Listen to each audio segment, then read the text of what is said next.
네, 안녕하세요, 여러분. 추신남의 안정영입니다. 43번째 추신남 첫 번째 기사부터 한번 볼게요. IT 산업 기사네요. 인간 10배 효율을 내는 땡땡땡땡이 몰려온다고 합니다. 무엇이 몰려오는 것인가? 같이 한번 볼까요? 바로 사무 로봇이라고 하네요. 로봇 프로세스 자동화. 한국서도 확산이다. 재고 관리. 그 다음에 세무, 회계 처리 등 밤새워야 했던 시간은 많이 드는데 난이도는 그렇게 높지 않았던 반복 업무들 바로 소프트웨어 봇이 뚝딱 처리해준다고 합니다. 그래서 비용과 시간을 80% 이상 줄여준다는 내용이네요. 사무로봇 몰려온다. 롯데홈쇼핑에는 작년 7월부터 로봇 사원이 근무 중이래요. 인터넷 쇼핑몰 롯데 아이몰에 매일 업로드되는 수백 건의 이커머스 상품 광고, 검수가 주요 업무다. 중요한 일인데 사실 난이도가 높은 업무는 아니잖아요. 개별 판매자들이 만든 제품 설명, 광고 페이지를 모두 읽고 비속어나 금지어는 없는지, 또 허위 광고 소지가 있지는 않은지 이런 걸 좀 본다고 하네요. 이거는 직원 3명, 바쁠 때는 다른 직원 2명까지 총 5명의 직원이 했던 일인데 지금은 로봇 사원 채용 이후에 한 사람이 반나절만 최종 검토하면 되는 일로 바꿨다. 즉 업무량이 줄어들었다. 그래서 이걸 전사적으로 이 같은 로봇 사원을 시범 채용하고 있다라고 하네요. 그리고 미샤를 만드는 시선 인터내셔널 그 여기의 내용 이런 것처럼 이거 많이 들어보셨을 거예요. RPA 로보틱 프로세스 오토메이션 혁신이 본격적으로 진행되고 있다. 뭐야? 단순 반복 업무를 미리 프로그래밍한 소프트웨어 봇을 이용해서 자동화하는 기술이라고 합니다.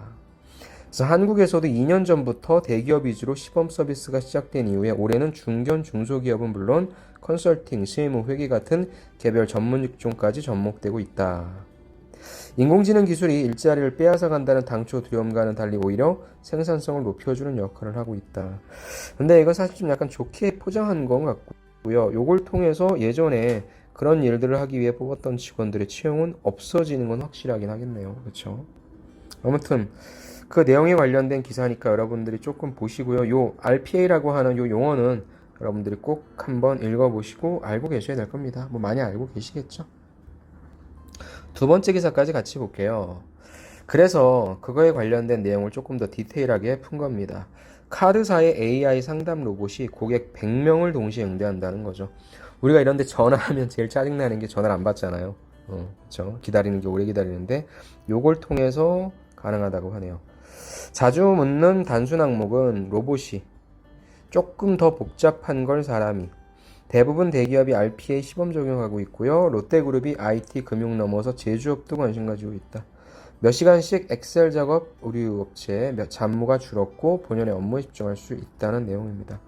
사무로봇 몰려온다는 얘기. 그래서 은행, 콜센터, 그 다음에 국내 대기업 중심으로 롯데 관련된 내용들.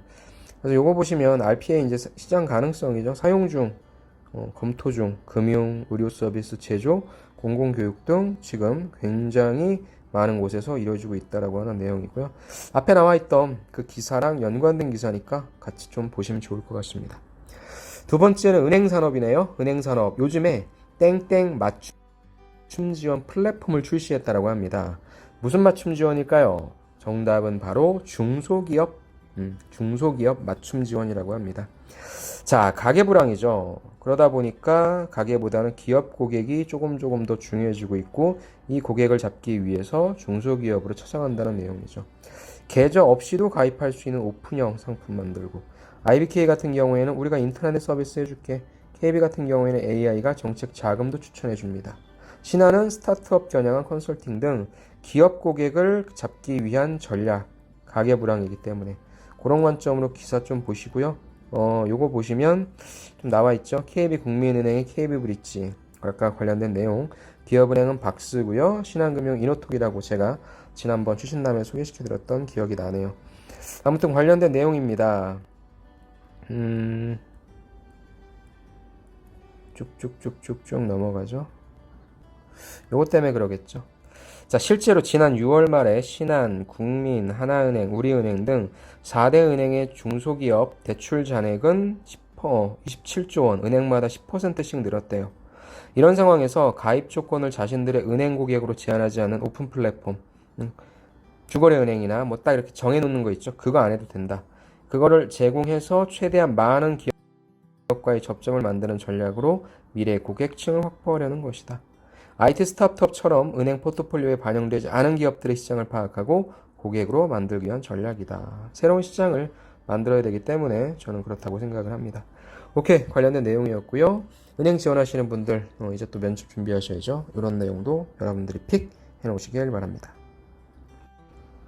다음 핀테크 산업 갈게요. 신한 인공지능 플랫폼 네오 연관된 내용이라고 볼 수 있겠네요. 자, 신한의 인공지능 플랫폼 네오 초저금리 돌파구 찾아줄 것이다. 배진수 신한 AI 사장. 자, 방대한 AI가 뭐 하겠습니까? 데이터 분석하겠죠. 그렇게 해서 운용 수익률 연 9%래요. 내년 일반인 대상 상품 출시하겠다는 겁니다.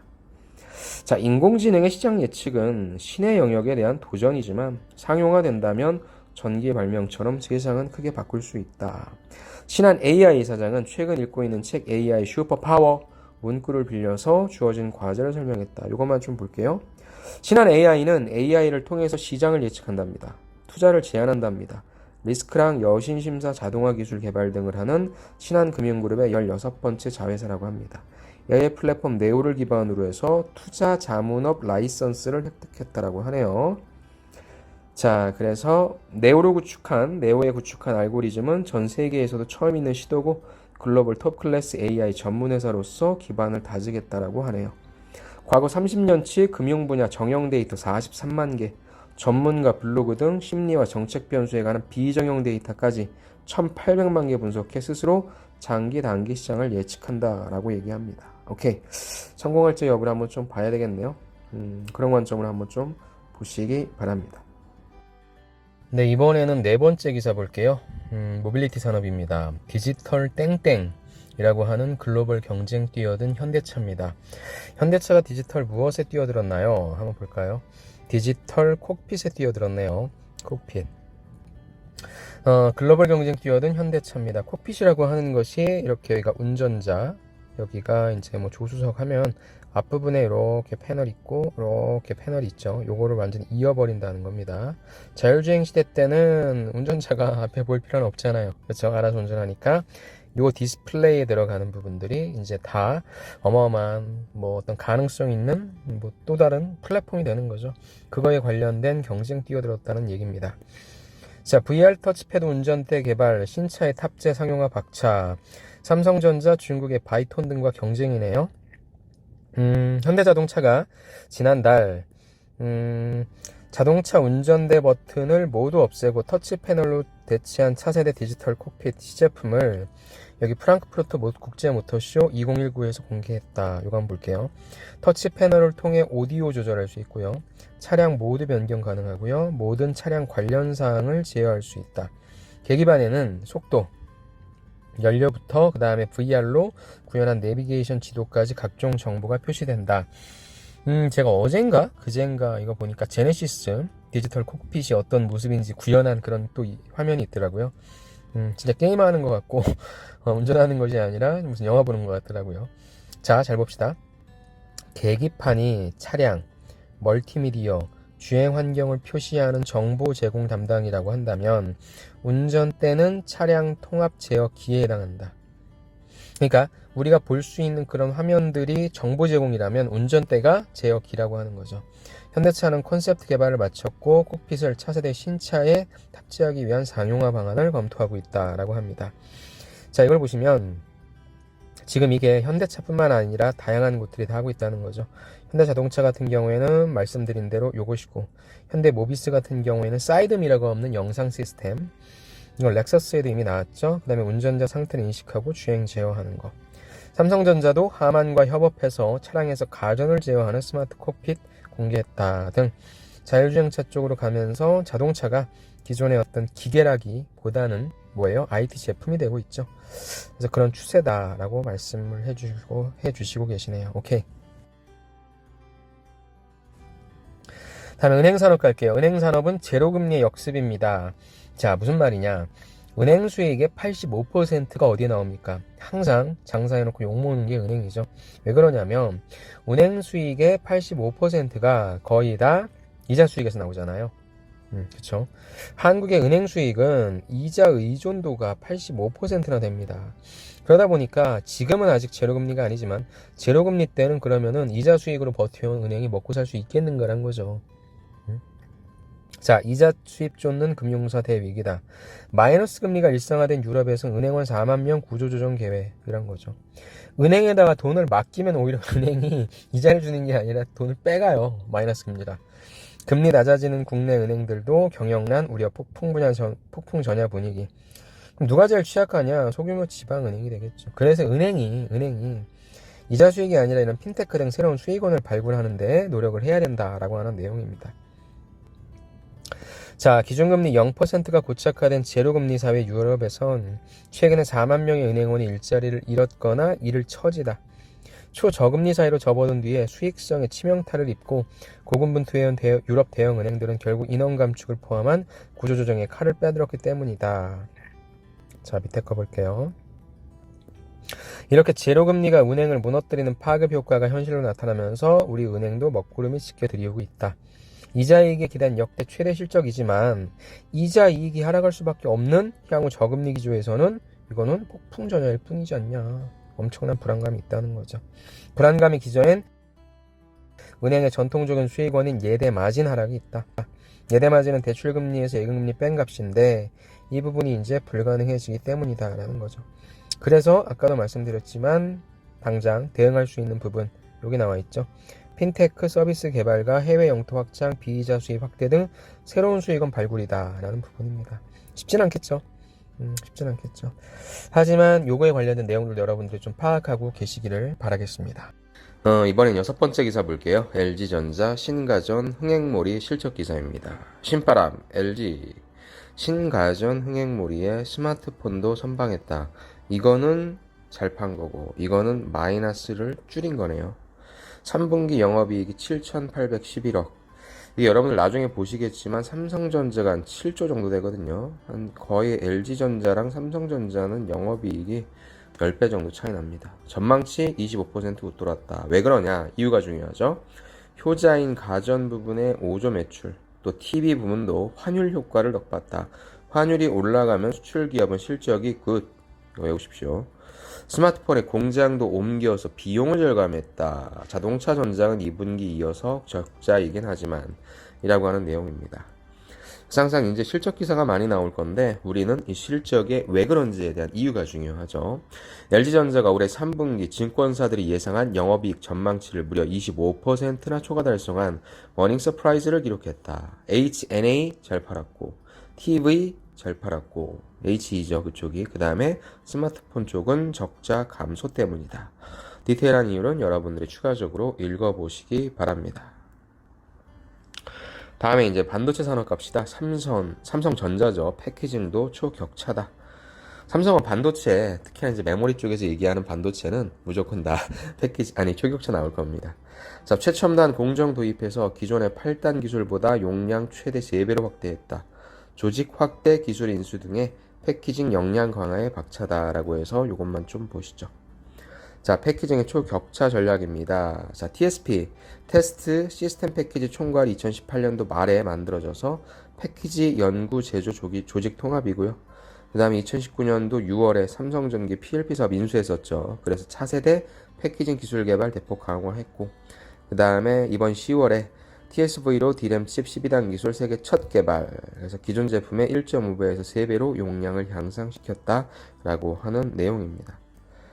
그래서 삼성전자가 초고성능 D램 패키지 용량을 1.5배에서 3배로 늘리는 첨단 패키징 기술 개발에 세계 최초로 성공했다.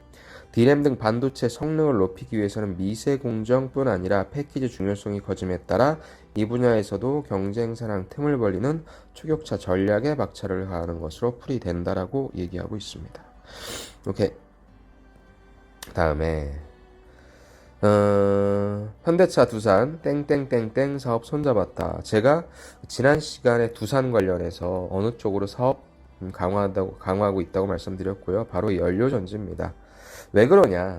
현대차랑 두산이 연료전지 손잡은 이유는 수소 발전 사업 협력 MOU를 맺은 거고, 양사의 강점을 살려 신사업 발굴하는 거고, 친환경 발전 주도권 확보다. 자, 현차와 두산이 수소경제의 핵심 축인 연료전지, 전지가 연료가 된다는 거죠. 이 사업권을 주도권을 잡기 위해 손을 잡았다라는 겁니다. 이거 볼까요? 분산 발전 시스템은 대규모의 집중형 전원과 달리 전력 소비 지역 부근에 소규모로 분산 배치할 수 있는 발전 설비를 뜻한다고 합니다. 분산 배치. 집중이 아니라 분산 배치래요. 이 같은 분산형 전원으로 독립적인 전력 생산과 공급이 가능한 전력 공급망을 개발해서 수소에너지 기반의 청정 연료 발전 사업의 주도권을 잡겠다는 포부라고 합니다. 오케이. 한번 좀 읽어보시죠. 다음에 취업 뉴스 신세계 지원 다 하셨죠? 14개 계열사 뽑는다고 합니다. 우리가 볼 거는 좀 밑으로 갈게요. 일단 서류는 여러분 쓰셨겠지만 일단 서류 전형에 합격하면 3단계 면접 전형을 치르게 된다. 1단계는 기초 소양. 그래서 심층 면접과 토론 면접. 심층 면접은 지원자의 경험, 행동 사례에 관련된 BEI죠. 자소서 기반이 될 거고. 토론 면접은 주어진 주제에 대한 그룹 토론. 그 다음에 대기 시간의 유통업과 직무 관련 주체니까 뭐예요? 이거는 평소에 백화점. 그죠? 평소에 유통산업이 속한 기업 있죠? 신세계 기업. 그거에 관련된 이슈와 유통업에 관련된 이슈를 좀 보셔야 되겠네요. 뭐 보는데 커뮤니케이션 스킬이죠. 얼마만큼 배려하는가. 본인의 주장은 얼마나 열정적으로 주도적으로 주장하는가. 다음 팀워크죠. 같이 일하니까 팀워크, 회사 적합도 등을 본다. 신세계 면접의 가장 중요한 특징이라고 한다면 2차죠. 블라인드 직무 오디션 면접 드림 스테이지다. 이건 신세계만의 독특한 면접 전형인데요. 일단은 아무것도 제공이 되지 않고요. 이게 재밌습니다. 면접 전에 주제를 줘요. 그 다음에 아이디어와 자료를 준비하면 되고 PT로 보통 냅니다. 그래서 밑에 나와 있는 게 좋게 얘기하면은 현업에 관련된 거고 나쁘게 얘기하면 자기네들이 고민 안 하고 우리한테 던지는 거죠. 자, 백화점 영업 직군에서는 상품을 판매하기 전에 고객이 원하는 서비스를 제공하는 비포 서비스 전략 해라. 제가 늘 말씀드리잖아요. 백화점은 고급, 프리미엄, 그래서 비포 서비스로 가야 된다. 이마트 매입 직군에서는 1인 가구 시대에 개선해야 할 식품 구성에 대해서 한다는 겁니다. 제일 중요한 게 2차 면접이고요. 2차 면접은 사전 면접입니다. 저는 오픈북 게임이라고 얘기를 해요. 그러니까 뭐예요? 미리 잘 준비를 해야 됩니다. 신세계는 참 좋은 회사고 특히 여성분들이 다니시기에 너무 좋은 회사인 것 같습니다. 다음 가스공사도 83명 뽑는다고 얘기하네요. 가스공사.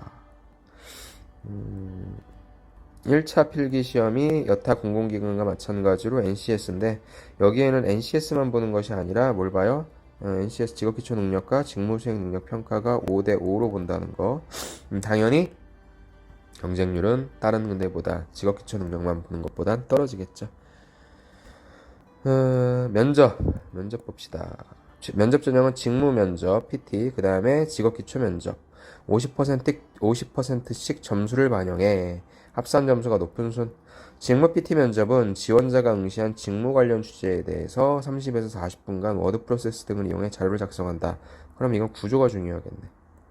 이후 5분 동안 면접위원 앞에서 발표를 하고 10분간 질의가 이어진다. 여기서의 답변하는 태도가 중요하겠네. 과거 직무 PT 면접 주제를 보면 가스공사의 채용 브랜드 강화 방안, 한 가지 수립, 경영지원과 마케팅이죠. 그래서 거의 뭐 전략 짜는 겁니다. 여러분들이 평소에 가스공사에 대한 관심을 갖고 어떤 사업을 진행하고 있고 어떤 결과를 냈는지 뭐 그런 점들을 보면 되고요. 직업기초 면접은 핵심 가치, 인성 검사 결과와 입사 지원서를 기본한 가장 기본적인 BI 면접이다 라고 보시면 좋을 것 같네요. 그때 되면 뭐 신세계도 그렇고 가스공사도 그렇고. 자, 이번에는 기업별로 여러분들 면접 전략을 좀 잡아드리려고 하니까 그때 가서 보시고요. 다음에 실적입니다. 아까 LG전자 봤잖아요. 이번엔 삼성입니다. 일본 수출 규제에도 실적 선방했다. 스마트폰 디스플레이가 효자네요. 참 반도체가 힘들었는데 이번에는 IM 쪽, 그죠? IM 쪽, DS에서 디스플레이 쪽이 선방을 했다는 거네요. 삼성전자 영업이익 7.7조 원. 아까 LG전자의 거의 10배라고 보시면 돼요. 실적 바닥 찍었나? 갤럭시 10 최단 기간 100만 대. 저도 샀습니다. 저도 지금 갤럭시 노트 10으로 하고 있는데 너무 좋아요. IM 부분의 영업이익 2.4조 추정입니다. 또 고객사 애플 신제품 출시에 따라 디스플레이 영업이익도 60%가 올라가는데 애플 11 인덕션이 여러분 많이 팔릴까요? 와, 전 보고 진짜 깜짝 놀랐는데. 반도체는 디램값 약세로 부진이죠. 참 재밌죠. 반도체도 잘 팔리고 IM도 잘 팔리고 야, 이러면 얼마나 좋아. 근데 꼭 이러진 않고 항상 잘 나가는 게 있으면 힘든 게 있고 힘든 게 이게 잘 나가는 게 있으면 힘든 게 있고 참 이 사업 포트폴리오가 정말로 중요한 것 같아요. 자, 간단하게 리뷰를 좀 봅시다, 여러분. 삼성전자가 3분기에 증권과 전망치를 웃도는 실적을 낼 수 있도록 이끈 1등 공신은 스마트폰과 디스플레이였다. 이유: 올 상반기에는 메모리와 함께 실적 부진의 원인이었지만 3분기 들어서는 판매 호조에 힘입어서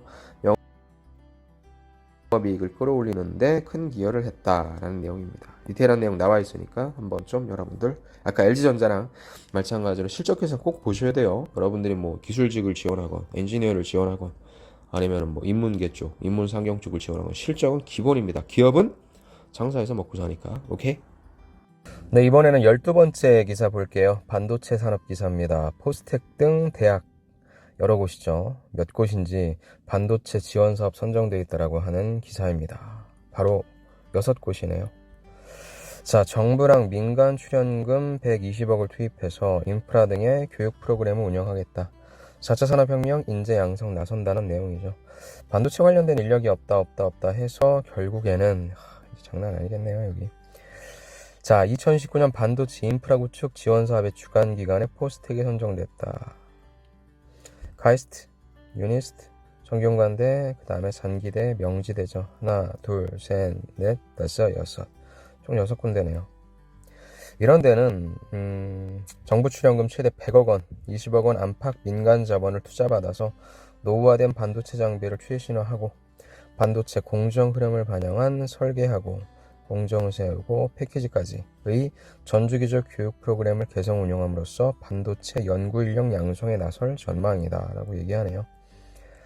자, 포스텍은 사업 총괄과 반도체 설계 맡고, 성균관대는 반도체 센서 맡고, 카이스트도 반도체 설계 맡고, 그 다음에 한국산업기술대는 패키징 맡고, 유니스트는 소재 맡고, 명지대는 부품 테스트를 맡았다. 장난 아니겠네.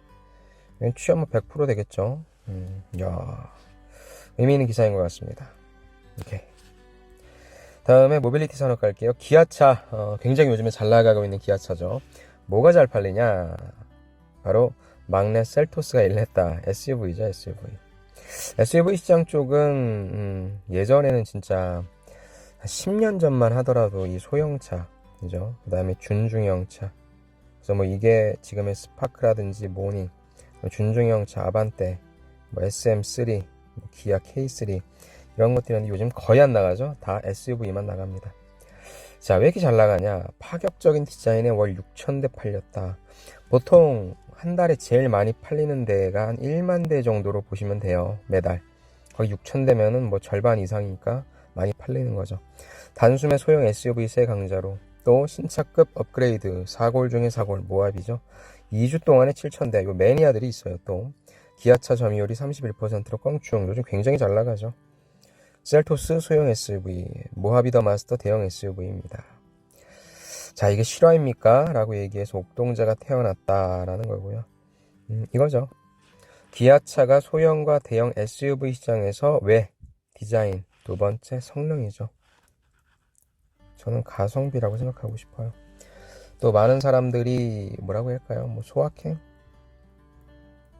그죠? 그 다음에 여행, 레저, 뭐 이런 거에 관심을 가까이 갖다 보니까 조그만 차보다도 나 혼자 타더라도 다양한 짐들을 실을 수 있고 어디로든 떠날 수 있는 뭐 그런 트렌드들이 반영된 거 아닌가 싶습니다. 그래서 지금 모든 자동차 회사들이 SUV 시장에 굉장히 많이 진출해 있다라고 하는 그 관점은 여러분들이 꼭 알고 계셨으면 좋겠네요. 다음 여기서 조금 봐야 될 것 같아요. 팔수록 손해인 정유산업, 깊어진 실험. 왜 그런지 한번 볼까요? 자, 정제 마진이 갈수록 악화된다는 거죠. 정제 마진 뭐예요? 정제에서 남는 돈이 있어야 되는데 이게 별로 안 남는다는 거죠. 수출 물량 늘어도 수익은 당연히 그러니까 줄겠죠. 가동률은 낮추고 재고 조절한다. 고부가인 석유 화학 쪽에 눈 돌린다는 겁니다. 자, 일단 이 표를 좀 볼까요? 정유사의 2분기 영업이익을 보시면 SK, 현대, 그 다음에 S-오일이 있죠. SK이노베이션이 4,980억 원, 현대오일뱅크가 2,000억 원, S-오일은 마이너스네요. 하지만 4,980억과 2,000억이 전년 동기 대비 거의 절반이죠. 절반이 빵꾸가 났다는 겁니다. 자, 국내 정유사들이 수출 물량을 늘려도 오히려 손해를 보는 현상이 비춰지고 있다. 왜? 정제 마진이 반짝 상승했음에도 불구하고 지난해에 비해서는 전반적으로 낮은 수준에서 하향 안정세가 이어지고 있기 때문에 첫 번째 마진이 안 좋아. 마진이. 그 다음에 요거 봅시다. 대한석유협회 관계자는 전 세계적으로 석유 정제품에 대한 소비가 늘지 않는 와중에 정제 마진까지 하락하면서 이제 팔면 팔수록 손해가 난다. 그래서 어떻게 해야 돼요? 정유사들은 설비 가동률을 낮춘다. 재고를 조정한다. 만들면 만들수록 손해니까 가동률은 낮추겠죠. 재고 조정하겠죠. 그래서 시장 상황에 대응한다는 겁니다. 자, 지난달 사우디아라비아 원유 설비 피격 등으로 원유 생산량은 감소했어. 허리케인으로 인한 미국 정제 설비 가동률이 하락하면서 정제 마진이 급등했었어. 언제? 잠깐. 정제 마진은 뭔데? 휘발유와 경유 등 최종 석유 제품이 있잖아요. 여기에서의 원료비, 운송비 등을 뺀 것으로 정유사의 수익입니다. 즉 정유사가 돈 버는 게 바로 이 원료비, 원가잖아요. 운송료 갖다 주는 거니까 요거 빼고 나머지가 정제 마진인데 이게 지금 안 좋다는 거죠. 그래서 요걸 봐야죠. 이에 따라 정유사사는 다양한 방식으로 단기 대응책을 짜내고 있다. 장기적으로는 단순한 정유 제품보다는 화학적으로, 그래서 유화산업이라고 하죠. 정유, 석유화학산업. 단기적으로 정유 부분 이익을 방어해야 하기 때문이다. SK이노베이션 등 정유사들은 지난 2, 3분기에 일부 시설에 대한 정기 보수 작업에 들어가 가동률을 조절하고 있고, 현대오일뱅크는 최근 나프타 가격이 하락하자 상합증류 공정에서 나프타 대신 등유 생산을 늘리는 등으로 제품 믹스를 바꿔나가고 있다. 당장은 가동률을 조정하고 재고 물량을 줄이는 등 탄력적인 대응을 하고 있지만 정유사들도 장기적으로는 이게 회복이 쉽지 않을 것으로 보고 이쪽으로 눈을 돌리고 있다는 겁니다. 그렇지만 참 또 연말 되면 또 정제마진 실적도 좋아졌다라는 경우가 너무 많아가지고요. 좀 봅시다. 불황입니다. 트렌드입니다. 트렌드. 불황엔 땡땡땡. 어디에서 지갑 연다. 불황엔 뭐냐? 지갑 여니까 가성비가 되겠죠. 트레이더스가 연매출이 2조네요. 5년 연속 연 20% 이상 급성장. 불황에도 점포수 18개로 늘렸다. 양념, 불고기, 치킨, 냉삼겹 등 대용량 먹거리. 싼 것이죠. 잘 팔린다. 자, 경기 불황으로 대형 마트들이 고전을 면치 못하고 있는 가운데 이마트, 트레이더스 등 창고형 할인점이 눈에 띄게 약진하고 있어서 주목된다. 창고형 할인점은 물건을 대규모로 전시해준 창고 같은 분위기를 연출하면서 묶음 형태로 파는 곳이다. 그래서 가성비를 지금 굉장히 강조하고 있고 한꺼번에 많은 상품을 이제 쟁여놓으려고 하니까 가장 많이 파는 건 뭐냐? 고기류를 비롯한 식품이다 라는 거죠. 요거 볼까요? 이마트에 따르면 트레이더스에서 올해 1월부터 9월 매출이 가장 높았던 품목 10가지는 모두 식품이다. 와, 양념 소불고기, 양념 토시살구이, 냉장 삼겹살, 호주산 LA식갈비, 호주산 냉장 곡물 오이스터 블레이드 등 고기류. 참 이거 보면은 확실히 식습관은 고기 근데 이제 고기가 비싸니까 밖에서 사 먹는 것보다는 집에서 구워 먹는 그런 구조로 가고 있다는 거죠. 저도 진짜 트레이더스 가면 좀 많이 사오는 편입니다. 그래서 식품 쪽 좀 많이 간다는 거죠. 트레이더스에서는 신선식품 매출 비중이 계속 늘면서 신선식품 중요성, 양질의 신선식품 개발 발굴에 매진할 예정이다.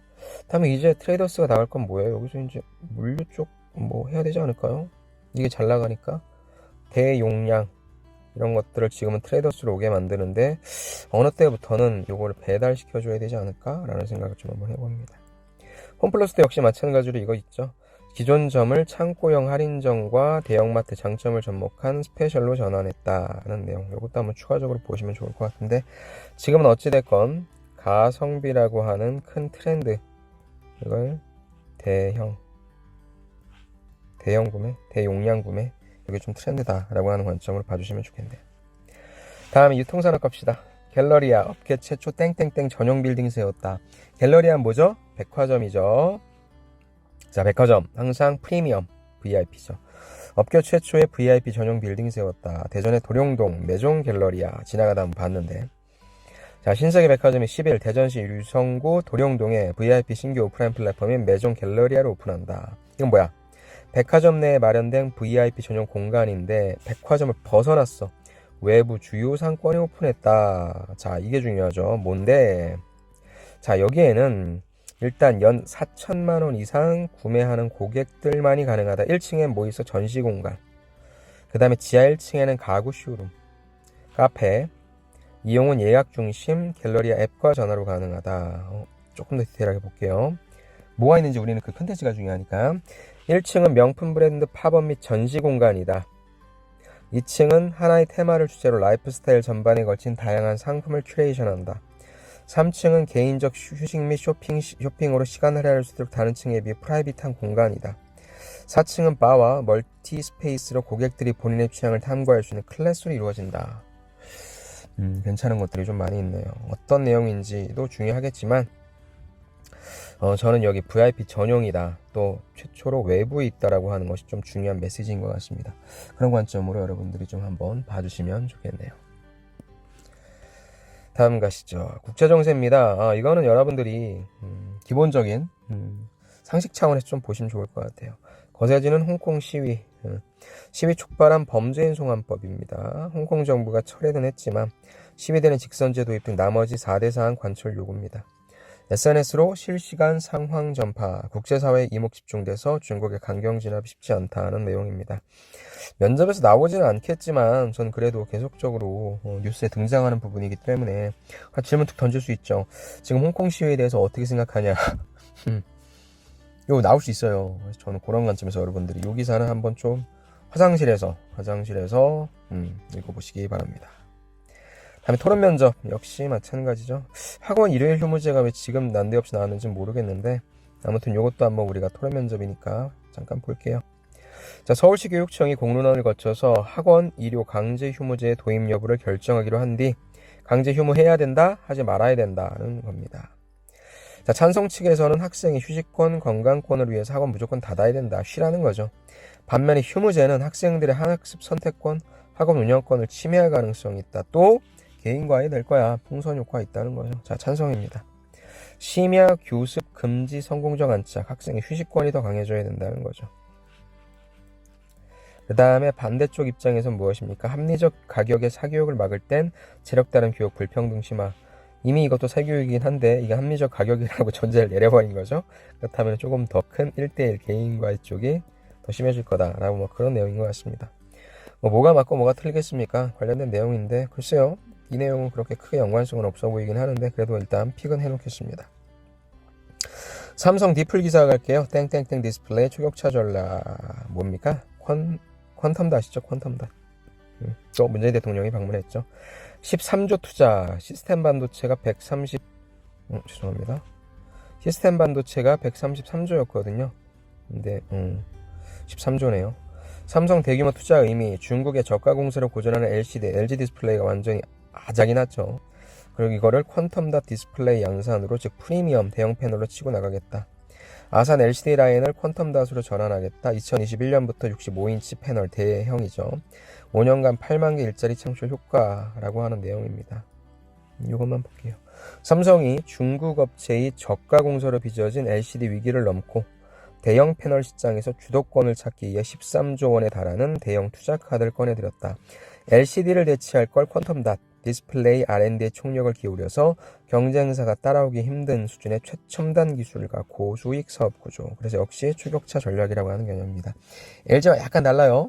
LG는 어디로 갑니까? 차량으로 가죠. 역시. 근데 이쪽은 일단 대형 TV로 간다는 내용입니다. 오케이. 쭉 나와 있거든요. 13조 원 투자한다. 투자 기간은 2025년까지. 아마 좀 많이 뽑겠네요. 그죠? 2025년까지. 그 다음에 아산 쪽. 제가 요즘 아산 왔다 갔다 많이 하고 있는데 엄청나더라고요. 디스플레이 쪽도. 자, TV용 LCD 패널 시장 점유율은 BOE가 1등, 그 다음에 LG 디플이 2등, 삼성이 5위밖에 안 되네요. 따라잡아야 되겠네. 오케이, 좋습니다. 자, 마지막 내용입니다. 마지막 내용은 삼성전자 독일서 땡땡땡땡 포럼 2019. 삼성전자가 하는 포럼은 파운드리겠죠. 자, 이건 제가 보다가 여러분들 보셔야 될 것 갖고 왔어요. 삼성 독일에서 파운드리 포럼을 개최했다. 자율주행과 전기차용 반도체 파운드리 플랫폼 뭐예요? 차량용이죠. 차량용. 자동차, 컨슈머, 네트워크 반도체 등의 다양한 응용처에서 저전력 완전 공피평 실리콘 온 인슐레이터, 무선통신 임베디드 메모리와 같은 특화된 공정을 활용하는 유럽 지역 고객들을 위해 폭넓은 파운드리 솔루션을 제공한다는 방침입니다. 요게 이제 삼성전자의 자랑이죠. 이번 포럼에서 고성능 12인치 EUV 공정부터 경제성을 강조한 8인치 공정까지 다양한 파운드리 솔루션을 소개했다. 또 앞으로 높은 성장이 예상되는 이쪽이죠. 자율주행 쪽 먹어야 되고 5G 먹어야 되고 고성능 컴퓨터 먹어야 되고 사물 인터넷, 여기에 적용하는 공정과 패키지 필수 기술 하나 묶은 파운드리 플랫폼. 요거 관련해서 제가 여러분들 시간이 없어 못 찾았는데 이번에 삼성전자 파운드리 지원하신 분들 있잖아요. 이 포럼을 한번 조금 더 구체적으로 검색하셔서 어떤 내용들을 얘기하고 있는지 좀 보시는 거 중요할 것 같아요. 그런 관점으로 여러분들이 이 기사 파악하시고 요걸 킵해 놓지 마시고 여러분들 요 타이틀 있죠. 요거 이후에 조금 더 심층적인 기사를 아니면 뭐 포스트 이런 것들을 찾으시면 좋을 것 같습니다. 오케이.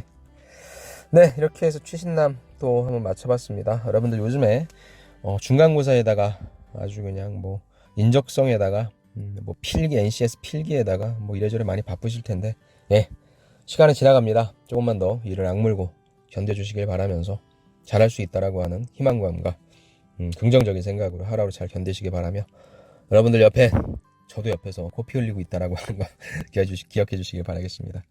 궁금한 사항은 언제든 질문 주시고요. 제가 최대한 확인하는 대로 빨리빨리 답변 드리도록 하겠습니다. 보셔서 아시겠지만 최신남은 이제 제가 좀 필기할 수 있게 되었어요.